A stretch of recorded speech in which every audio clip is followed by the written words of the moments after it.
All right, everyone, welcome. Welcome Chicago, welcome LA. I think we can go ahead and get started.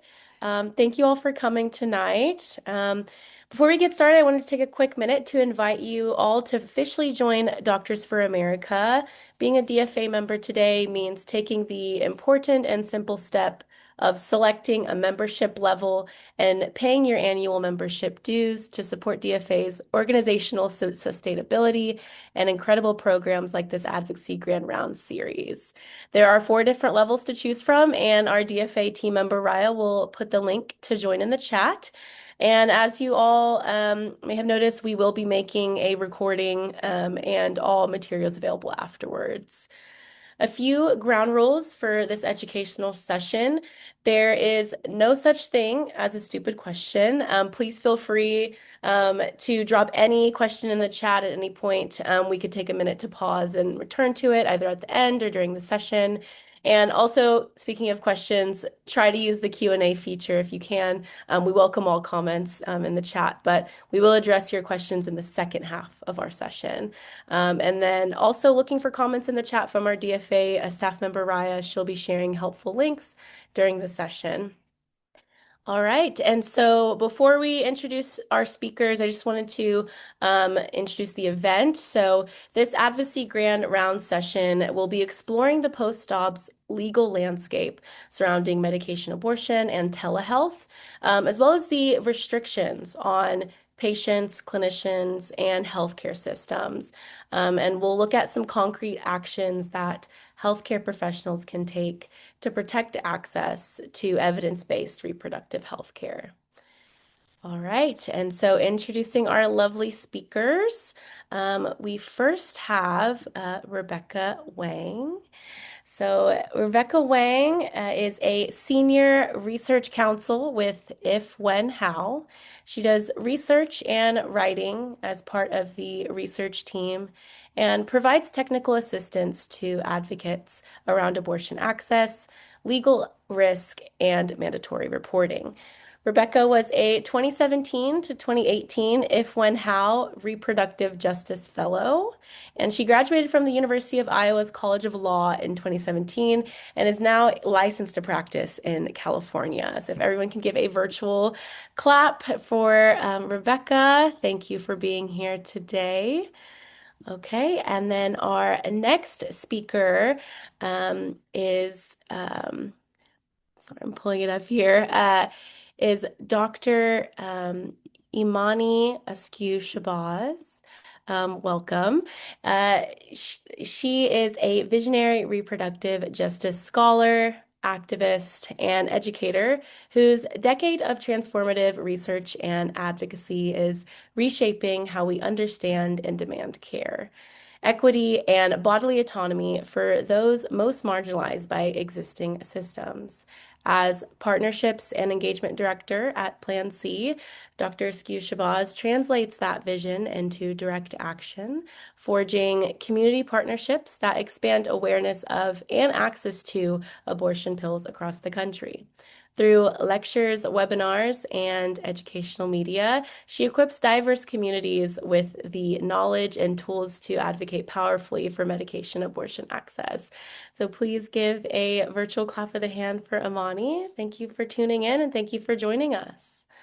All right. So I'll just get started with a general question. And before I get started, just introducing myself, I'm Sarah Marie Azun, Past Capella Fellow for the 25 to 26 year and member of DFA.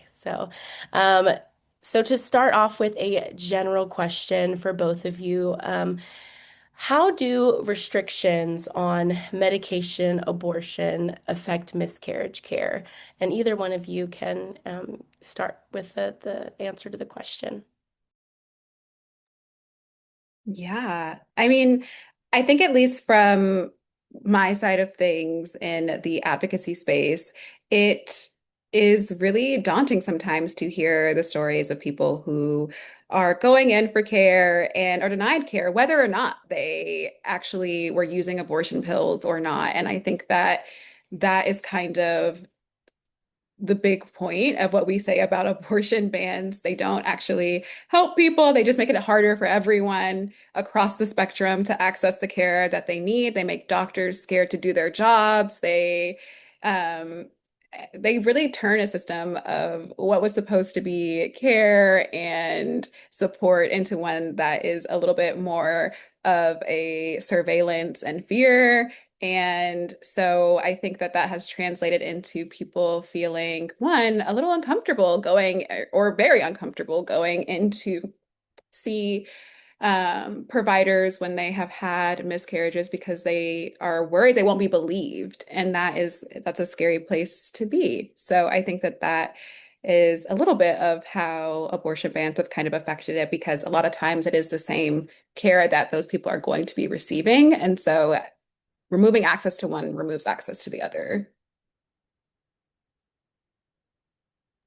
Yeah, dittoing to all of that. Any abortion restriction, any stigma around abortion absolutely impacts anybody who experiences an unintended pregnancy loss. I know we're kind of getting into implications for the accessibility of mifepristone, but that absolutely implicates the health of people who need miscarriage management as well.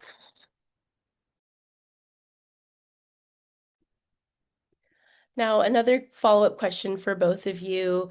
Which patient populations do you all believe are the most harmed by these restrictions?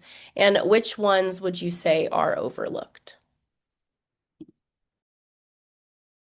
That is a great question. I think that abortion bans in general, I tend to affect those in the southern region and also groups of marginalized folks, so racialized folks, incarcerated folks, immigrants, really anyone who could be under state surveillance in any way, shape, or form is kind of most harmed by these abortion bans. And I think that really, when I t talk about this to people, is I know a lot of times we get asked the question of like, oh, who is most marginalized? And that can, I think, in some ways, it's really great to know that we want to look into these specific communities. But what I also want people to know is that if they are coming for the most marginalized, if that is the litmus test you're using for whether or not you are accepting of something, it will always in the end become bigger than just those marginalized groups. And so I think it's important to know that what you allow to happen and what you allow to happen to people that you don't think are whether deserving or whether they just if you feel like they're out of sight, out of mind, and they don't have that much of an effect on your personal life, it will. So I think that in thinking about that, yes, there are groups that are being especially targeted right now. And I also want people to think about it as like a call to us all to get involved because while it may be in this kind of small section right now, it really is something that we all have to be in together, and it will affect all of us. Yeah, I always like to stress that the right to abortion in this country has largely been a myth. Even when Roe versus Wade was in place, clinical access specifically was really not available to a lot of people. All of the communities that Imani named. Um, but I think, yes, absolutely, we work with a lot of domestic violence organizations. There's a lot of people who are navigating intimate partner violence who cannot easily leave their home. They're being monitored. They're afraid of being recognized or for somebody to report them to their partner. That telehealth access has really been a lifeline for people who cannot physically leave their homes for a variety of reasons.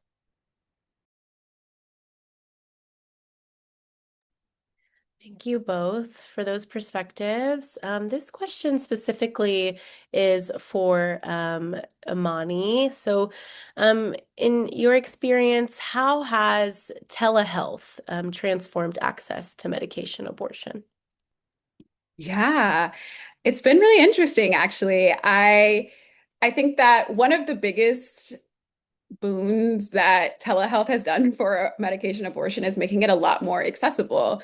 During the pandemic, or at least during the height of it, because it's still going on, we have um, there used to be an in-person dispensing requirement on mifepristone that got lifted during kind of like the big crisis of COVID-19 a few years ago. And that allowed for a lot of telehealth groups to pop up and to be able to provide abortion services. And so for a lot of people, they had never even heard of medication abortion at the time, or that it was something that could be ordered in the mail. And so I think that the advent of telehealth abortion opened doors for a lot of people to know that there was this whole other method of abortion that they could choose if they wanted to.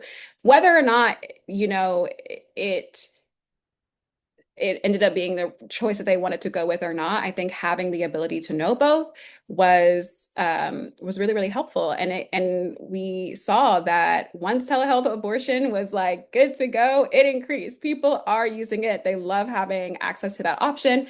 And for a lot of groups, it makes the abortion care process so much more affirming. And I think specifically in thinking about like gender and sexuality diverse groups, I think that it can be really, really hard to find affirming abortion care. And so something like telehealth abortion services, where you can kind of have a low contact interaction with a provider or no contact interaction with a provider, and be able to kind of like set up your abortion experience with the people around you that you want to have around you in a space that makes you feel comfortable, can really be an affirming experience. And not even just for, sexual and gender diverse communities, but even groups who have had histories of medical trauma, groups that, for whatever reason, don't feel safe going into a clinic in person or just don't want to. And so I think that telehealth has really changed the game for medication abortion access. I'm glad to hear that there's more access, especially in places that might not have it typically. I wanted to ask a, follow-up question, other side of the coin, when talking about legal now. So this question is for Rebecca. Can you explain the current legal challenges, maybe surrounding mifepristone and telehealth? Yeah, absolutely. Unfortunately, there is a lot going on. I think the big thing we're all looking at is a potential Supreme Court decision around the availability of mifepristone for abortion specifically. We're kind of in a wait and see holding pattern right now. Will the Supreme Court hear the mifepristone case? If they do, it may be this fall or next fall. I know when I talk about this, a lot of people are like, I'm getting deja vu. Didn't we already go through this whole thing? And we absolutely did. In 2024, this exact same case was brought before the Supreme Court by a conservative group of physicians under the name Alliance for Hippocratic Medicine, or AHM. They were looking at completely overturning the FDA's approval of mifepristone for abortion use in 2024. The Supreme Court had an opportunity then to kind of put a stop to the whole thing definitively and protect access to mifepristone by saying absolutely not. The court has never overturned an agency decision over 20 years in the making. Instead, I think we all understand where the biases of the current court lie, in that they said, maybe, but you are simply not the right people to bring this lawsuit. So kind of dismissed the case on very procedural grounds, and kind of left the case to be raised again, which of course it has. We're now seeing several different lawsuits, which may get consolidated into one. Several states have filed their own individual lawsuits, many of which have varying goals. They're not all in total agreement. Some states also want to completely overturn the FDA's approval of MIFI for abortion use. Some want to roll back restrictions to what they were before 2023, when some of the restrictions changed because of the lockdown, the COVID lockdown. And some of these states want to roll back the restrictions even further back to what they were in the year 2000. So both bringing back the in-person dispensing requirement there, and also reducing the approval from 10 weeks back to 7 weeks only. No major developments on kind of any of those cases that may be before the Supreme Court right now. For one of the cases, the FDA was required to do a safety review of mifepristone. Again, after having done many safety reviews over the years, and the FDA is supposed to update the court about their progress this fall. So that is the next big development that we're waiting for. It's really hard to say what an immediate rollback on mifepristone availability would look like. I have heard from attorneys at the ACLU that back in 2023, 2024, when this came up the first time, the FDA was very proactive and open to working with providers about what they might need to do to maintain access for as long as possible. The ACLU has said we are dealing with a very different FDA now. There has not been guidance, there's not been clarity. Those same routes of communication are simply not there. So I think there's a lot that is up in the air about what the implications of a Supreme Court decision may be. Um, on the state level, a lot of things are also happening there. Legislators in some abortion restrictive states either have passed or are attempting to pass mailing bans on abortion pills into their state. Um, Kind of the continued trend of offering people kind of bounty hunting money if they know somebody who mail pills into the state, allowing them to raise a civil lawsuit for money. There's definitely an increased effort to target people who we would call helpers, who are usually not themselves medical providers, but to help people acquire pills either by delivering or providing money for other people to be able to get pills by mail. Of course, I think we all know that Louisiana classified mifepristone and misoprostol as controlled dangerous substances, which has definitely changed access in that state. And there are definitely other states that are interested in passing similar copycat laws to that one. So a lot going on. Kind of very little of it is good, but nothing has changed. Currently, we're still in a holding pattern, and mifepristone continues to be accessible.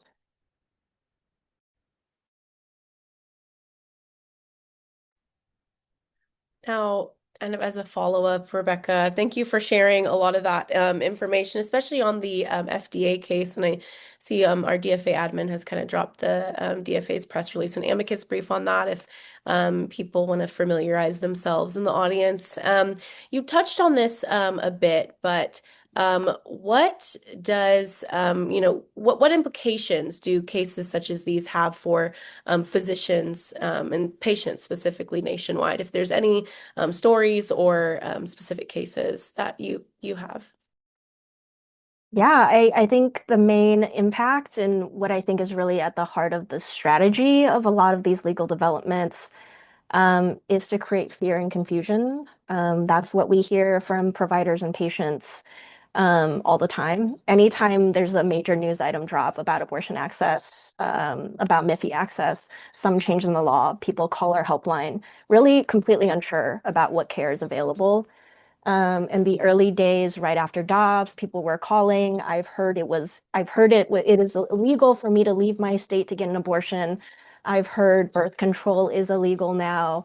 I've heard that they are arresting people for getting abortion care. Really, there is just so much misinformation. And I think that is, again, really part of the strategy behind these laws.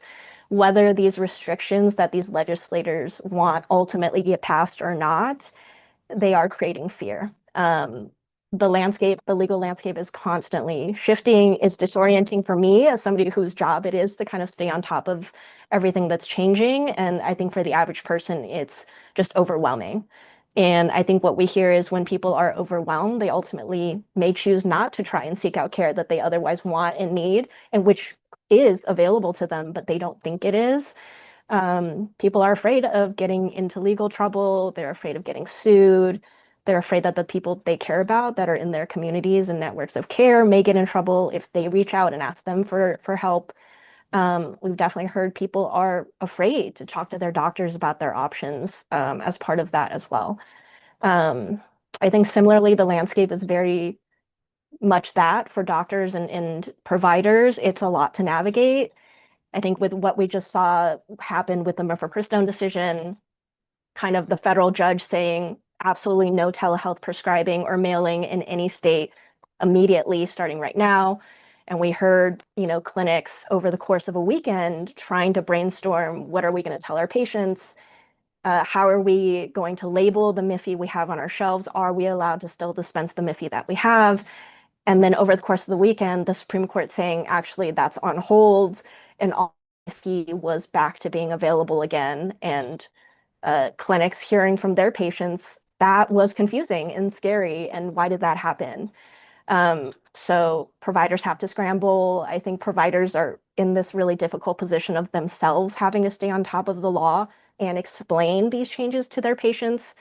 Yeah, trying to decide whether they're going to cancel virtual appointments for their patients on a whim. I think that's all been pretty difficult to navigate. And I absolutely know providers are also concerned about getting sued, getting into any kind of legal trouble. They certainly don't want their patients to get into any kind of legal trouble. And it's unfortunate because providers should be able to focus on providing care to their patients. Now they also have to be lawyers. Now they also have to be social workers. Now they also have to be community advocates, et cetera. And so I think just challenging really for everybody across the board.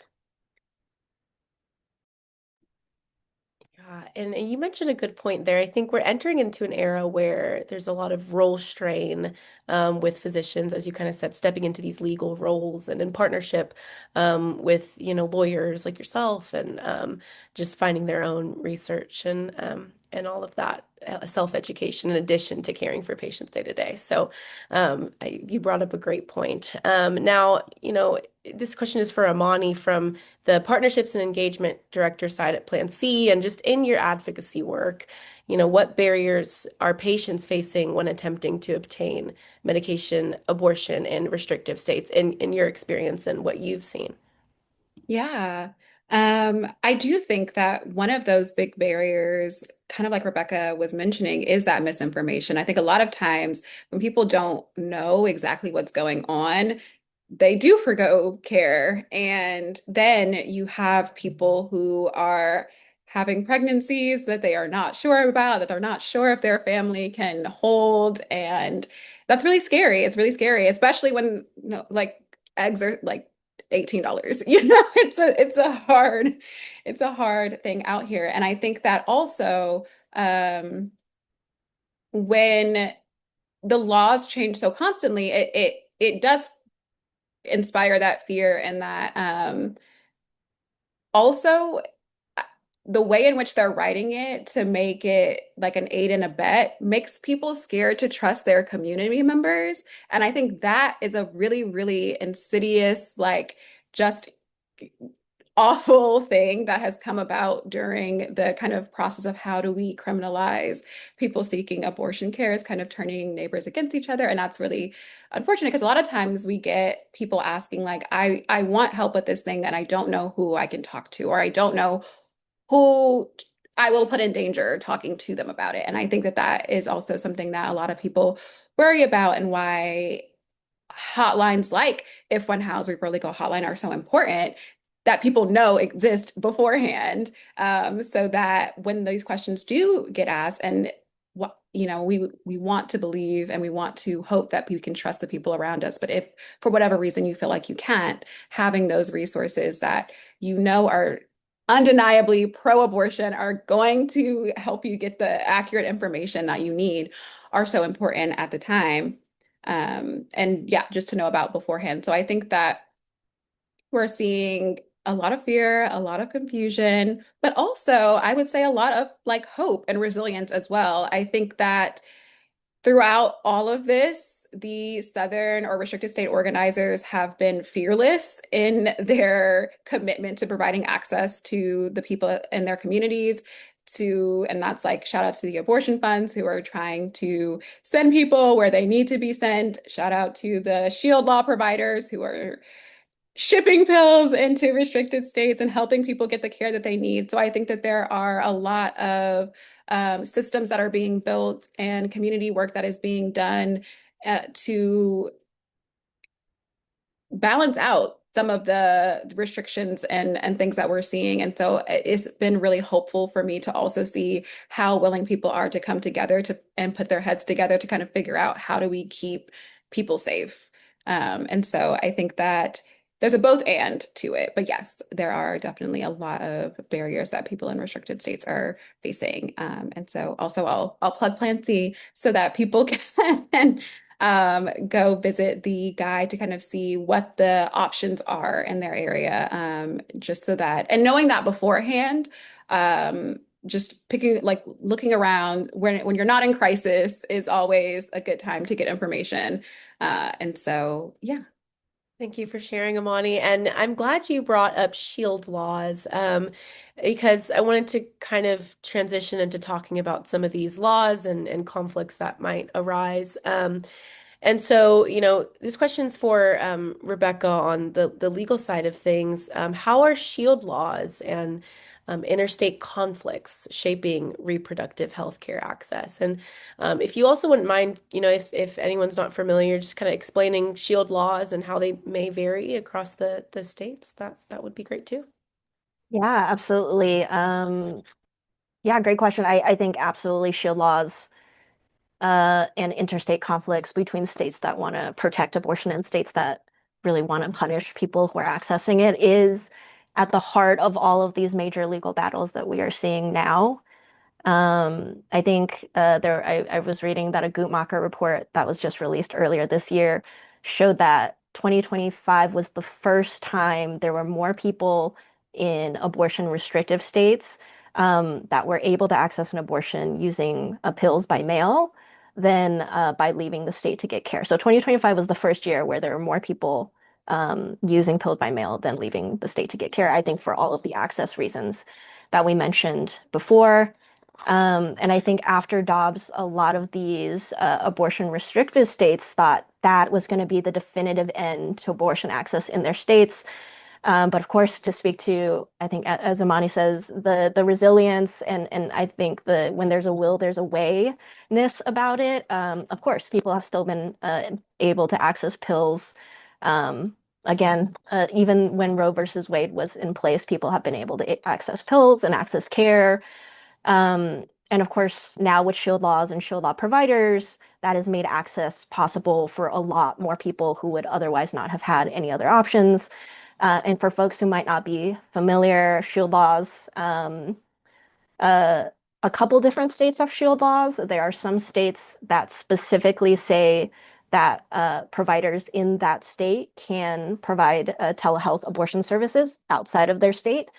Um, and there are also shield law states that do not allow for telehealth abortion, but basically say that providers in that state are protected from any kind of adverse legal action that arises outside of that state for anybody who travels there, who got abortion care, and then returns to the state where they live.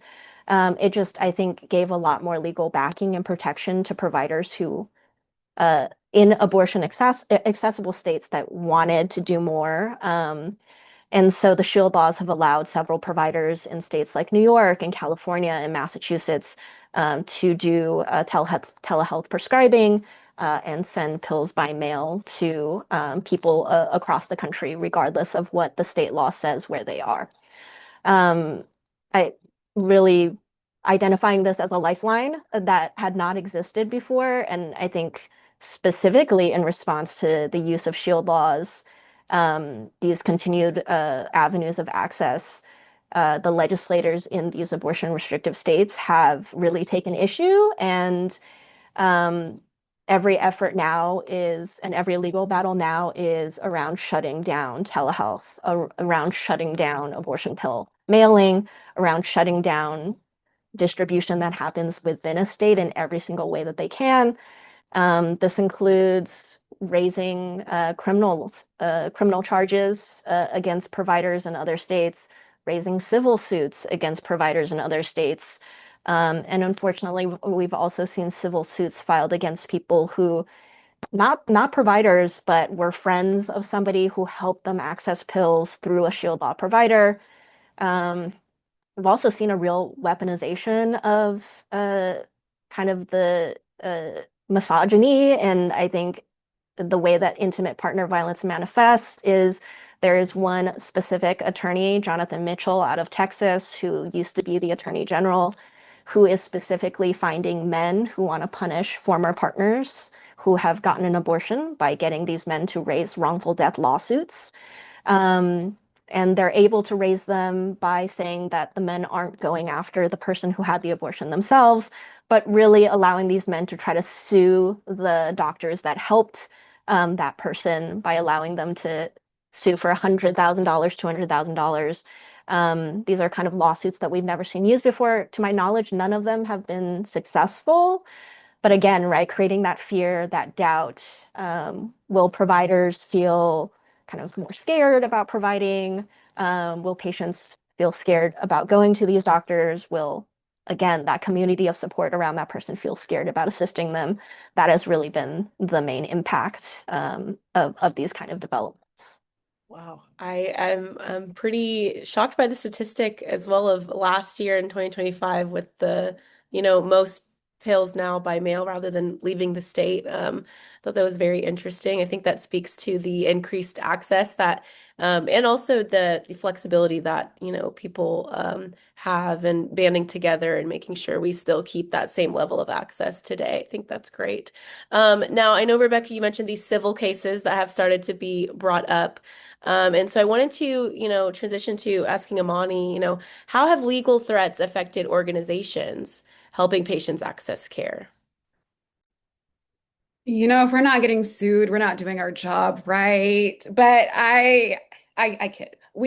I think there are quite a few times where organizations doing the work will get targeted. And I think that this happens in a lot of ways, depending on the type of group that you are. So I know, like with abortion funds, you have your more like, or abortion clinics, you have your more like, we're standing outside, we're doing this. But even now, groups are getting like creative and they're going to the landlords of like clinics and being like, hey, they're doing illegal stuff in your building. If you don't get them out of there, you could go to jail. And so they're like trying to like bully landlords into um like a what's they're bullying landlords to kind of like kick them out of their spots. And I think in the um for Plan C and like for the digital side of things, I think since we have no physical location, it makes it a lot harder to kind of pin down exactly who and or what or where to kind of come after. But there have been states that have tried, right? There have been, South Carolina has tried to take down the entirety of the Plan C website in the entire state of South Carolina before. Did not happen. Cannot happen. But I do think they take big swings. And they take big swings because they get the most media attention and cause the most chaos. And for a lot of times, when we get sued or and when we come up with some sort of legal um, challenge, more often than not, they quietly disappear when like they got the headline that they wanted and are able to tell, like if it's a politician, they're able to tell their constituents, like we went after the big bad abortion group, but really they're like also kind of like lying to their constituents about it. Cause like, yeah, you sent a letter, but like you knew that was like anyway. So I think that we do have quite a lot of legal challenges. I think a lot of abortion groups are kind of navigating how to, and we are very grateful for groups like If When How and all the groups that offer help in the legal realm of things to kind of figure out how we're getting all through this. And I think that it is so annoying, for lack of a better word, because especially when groups are smaller, these even if these lawsuits kind of do go away, the cost of legal fees, the cost of those things can be so prohibitive to running your practice, keeping a clinic open that even if the lawsuit has no real standing and it wasn't going to go through, it can be really disruptive and it can really cause a lot of strife. And so I do think that there are a few kind of legal barriers and challenges that have happened in working in the space. But I do also think that are we are fortunate enough to be very well connected and to be able to lean on other people in the community who are also doing this work and who know more than we do and can kind of help us keep doing what we're doing so that we can keep giving people information. I'm glad there is this kind of consortium of organizations and individuals working together with different levels of expertise in this space. It makes me very grateful for that. Now, kind of transitioning before we, go into the Q&A, transitioning into the last couple of questions for both of you, and kind of transitioning now into like action items. So, what actions can physicians, trainees, and healthcare advocates take right now? And this question's for both of you all. I do think one thing that I like to tell providers, and at least in terms of keeping themselves safe, is don't ask questions you don't actually need the answers to. I think that it is in and doctors are so great, and I love the doctors who want to really know all about their patients and their histories, and that's right, that's good medicine, right? So that is not by no means am I saying don't ask your patients questions. However, when it comes to this particular thing, it is in your best interest, it's in your patient's best interest to keep it to the basics, to keep it to like literally all you need to know and nothing else. And I think that that is just a way to kind of help yourself and help your patient to feel more comfortable and to protect yourself, your practice, all of those things. So I think that that is one thing I would say about in terms of what providers can kind of do to keep themselves and their patients safe. Also, if you don't feel comfortable talking about it, know that there are other resources that you can give to a patient that kind of allow you to have be a step removed from the care that abortion care if that's not something that you're feeling comfortable with, but you don't want to kind of leave somebody with nothing. You can give them a Plan C link and then be like, here's some information and I, here's the miscarriage and abortion hotline. Here's, if and how, here are all the resources where you can make a decision that I can't help you through, if that is, if that's the case. And it's okay for that to be the case. I think that there's also a lot of um, fear of providers not being able to provide care and feeling really, really guilty about that and feeling really just tormented by all of this. And I think it's really, um, I always find it's helpful to say, like, hey, we're all in a shit situation together, and we are trying to figure it out with grace and patience and understanding. And so, um, yeah, I think that in terms of providers, that's what I would say. And in terms of people who aren't providers and who just want to get um, involved, stay like be informed, knowing that these resources exist in your head, is really helpful when you just want to, if you want to tell somebody something and not have it written down anywhere or, in those conversations, I think that that is also a really good way to kind of just be prepared before you need it. Same thing with like even advanced provision of abortion pills. That has become a really big thing now where people can kind of order abortion pills before they're needed, just to kind of like have on hand. And that's something that has been really growing in popularity. And so also knowing that that's an option, a lot of people tend to not know that. And so, yeah, I think there's a lot of things that can help and happen and support, but I'll leave it there. Yeah, just a big plus sign, double plus sign to everything Amani said. I think one of the things we started hearing a lot in the helpline was like people weren't sure what they could tell their doctors, didn't want their doctors to have to report them. So absolutely that fear is there. I think one of the biggest questions was like, I'm in abortion restrictive state. I was pregnant. My doctor knew I was pregnant. What happens if I come to the appointment and I'm no longer pregnant? Is my doctor going to ask me a million questions? Is it going to be in my chart? Are they going to call the police? Like, is that illegal? So definitely, I think that fear is very real. And I think we talked about, I think doctors are required to wear so many hats these days. And I always tell them there are some hats you can put down. You absolutely do not have to be a cop in that situation. You do not have to investigate your patient. You do not have to solve the mystery.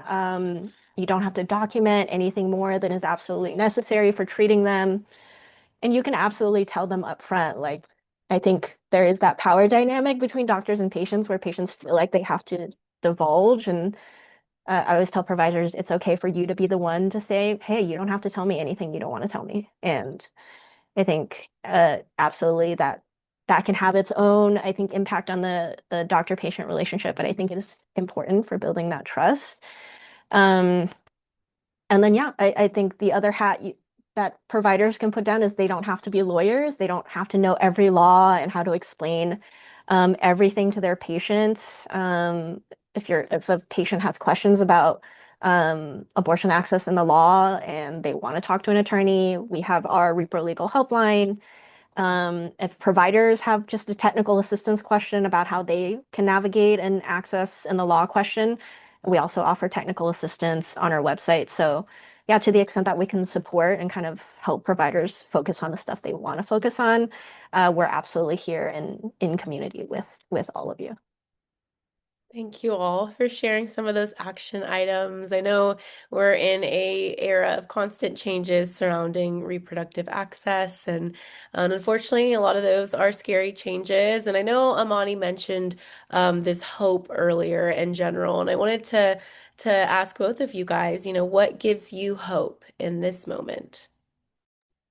I think it's so funny because I feel like when I get this question, I'm like, I really think like everybody working together during the hard time is like the hope part. It's like I know that if everything goes wrong, there are still people who are willing to support each other. And I feel like having that knowledge, navigating through this space has been so like it's changed my brain chemistry in terms of like learning how to reconnect with people and community and all of those things that I didn't think that I was like losing in this kind of digital age, especially after I had spent so much time inside during the pandemic and I was kind of a little afraid of people in general and all the things. And so I think that um it has been an exercise in, well, exercising hope as a discipline, basically. And I think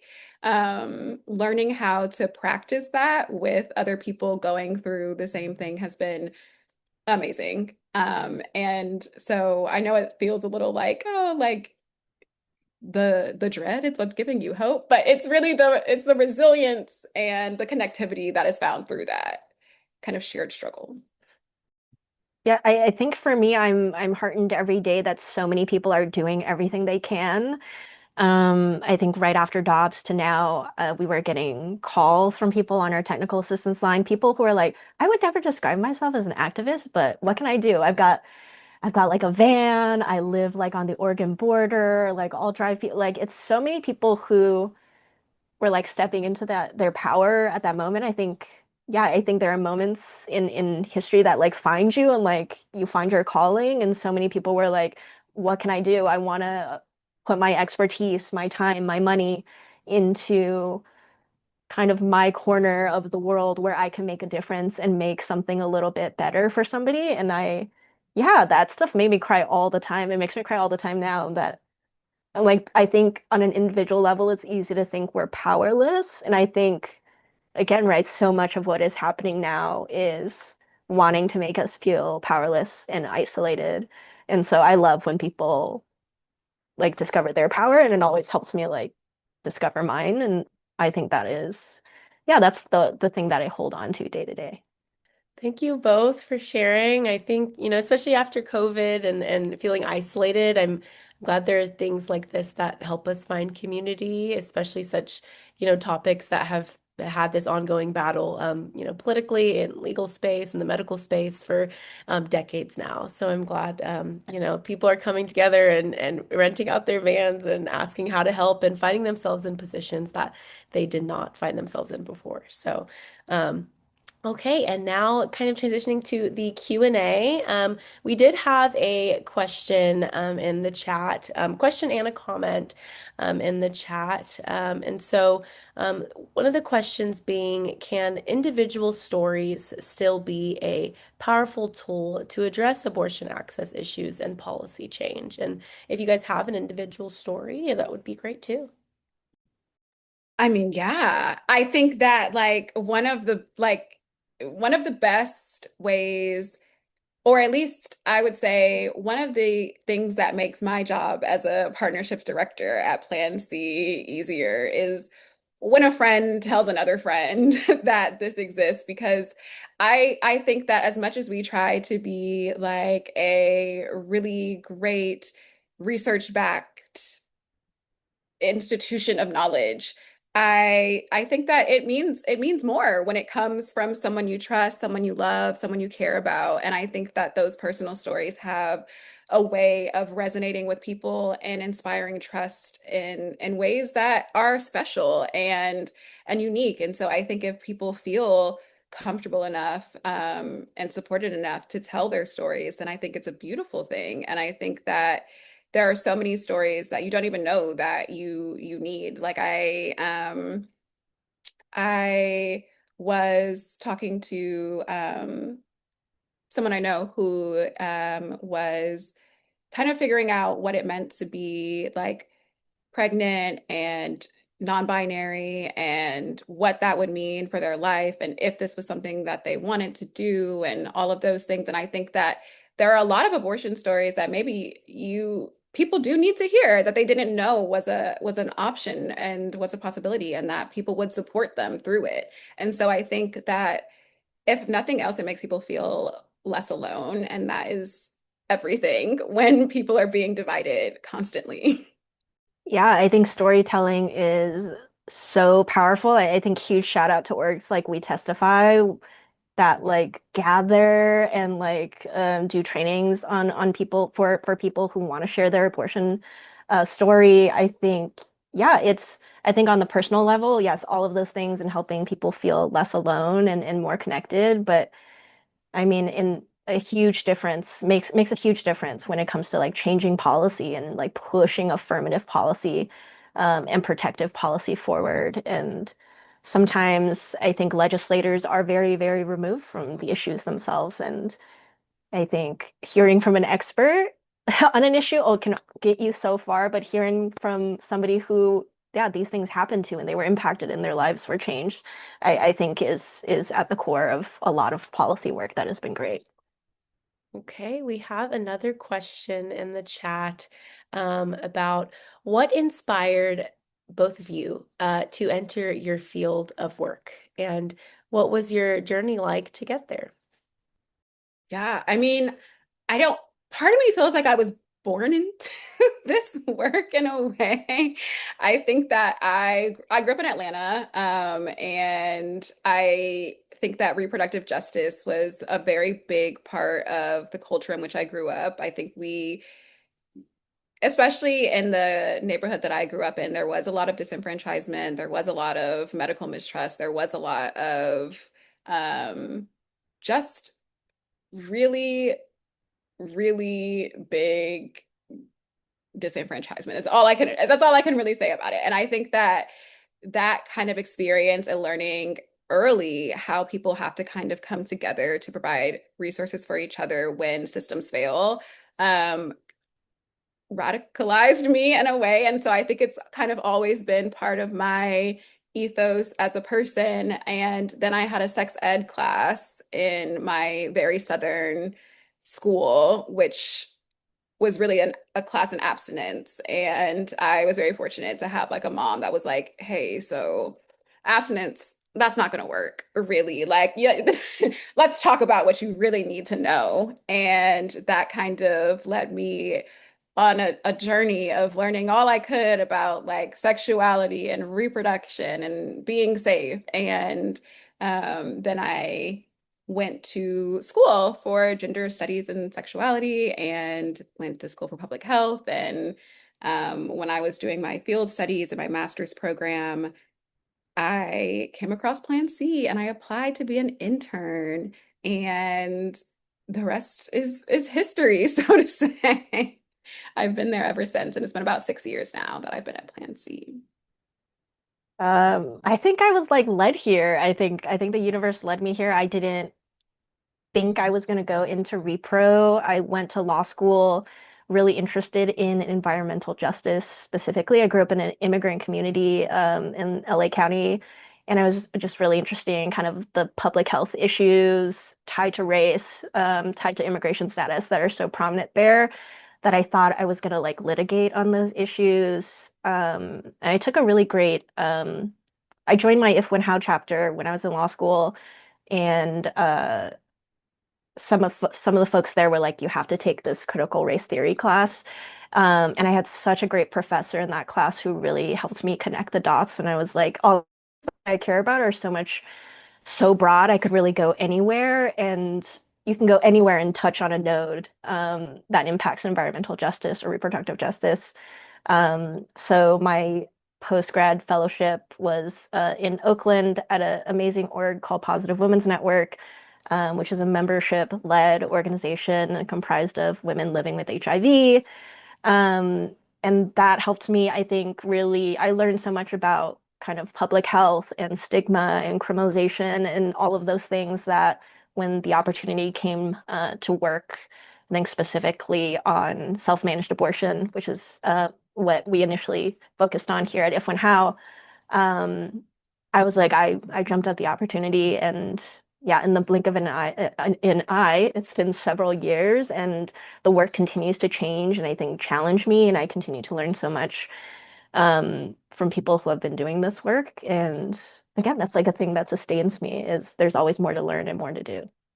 Thank you both for sharing your origins. It sounds like it was just a simple either internship or being a member of a chapter that kind of led you guys into the roles that you're in today. So I hope that encourages everyone in our audience that, attending, meetings like DFA and other advocacy organizations are just a small seed that can be planted and bloom years later. So that's awesome. Now, I think we're kind of wrapping up now.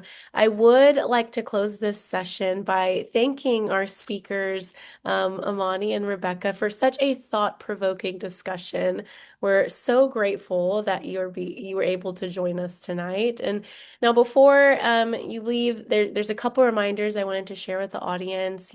Education is so important, and action is as well. And so there are a few action items that Amani and Rebecca both shared with us, and I think after tonight's session, we can have a few ideas. So we did share the advocacy alert in the chat earlier. It could be shared again that you all can do. Just takes a couple minutes. You can write an op-ed or a letter to the editor, to your local paper, sharing what you learned with friends and colleagues and to the community. And then also inviting others to join DFA's work. I also encourage all audience members to check out Plan C and If When How in the chat that were shared, links that were shared earlier. And then please watching out for additional opportunities to provide input on future policy issues. And for those that are paid sustaining members of DFA, just a reminder to complete the survey for 1 credit of CME for attending this session. And the link will also be shared in the chat. So in addition, if you enjoyed this Advocacy Grand Round session, please consider supporting DFA's work and impact with the financial gift. And the link to donate will also be put in the chat. We do have future Advocacy Grand Round events and also a Docs on Call event coming up as well to be involved. And thank you for being here and for all you all do on behalf of patients. We hope that you'll become an official DFA member today and take a look at the benefits of membership on DFA's website. The number one reason doctors, medical students, and health advocates join DFA is to be with like-minded people that share the same values and priorities for our patients. Please remember to follow us on Twitter, LinkedIn, and Facebook to stay up to date with all DFA programs, events, and ways to stay engaged. Now, thank you all for attending. And again, round of applause to our speakers, Amani and Rebecca. Thank you so much for your time and joining us tonight with your expertise and inspiring the community as well. We really appreciate you all.